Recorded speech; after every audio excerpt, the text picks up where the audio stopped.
প্রিয় দর্শক সবাই কেমন আছেন? আশা করি সবাই ভালো আছেন। বরাবরের মতো চলে আসলাম বর্তমান সময়ের জনপ্রিয় অভিনেতা ফারহান আহমেদ জোবান এবং জনপ্রিয় অভিনেত্রী পড়শি অভিনীত নতুন নাটকের আপডেট নিয়ে। নাটকটি কবে এবং কোন ইউটিউব চ্যানেলে দেখতে পারবেন সম্পূর্ণ বিস্তারিত জানাবো আজকের ভিডিওতে। তো চলুন ভিডিওতে একটি লাইক দিয়ে ভিডিওটি শুরু করা যাক।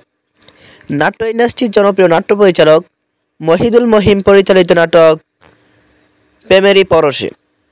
নাটকটিতে অভিনয় করেছেন জনপ্রিয় অভিনেতা ফারহান আহমেদ জোবান এবং জনপ্রিয় অভিনেত্রী পড়শি সহ আরও অনেকেই। 2025 সালে মুক্তিপ্রাপ্ত এই নাটকটি দর্শকদের মধ্যে উত্তেজনা তৈরি করেছে। নাটকটি আপনারা আগামীকাল অর্থাৎ 15ই এপ্রিল পড়শি অফিসিয়াল ইউটিউব চ্যানেলে দেখতে পারবেন।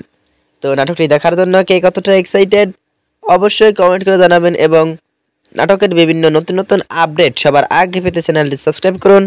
ধন্যবাদ সবাইকে এতক্ষণ পর্যন্ত ভিডিওটি দেখার জন্য। আল্লাহ হাফেজ।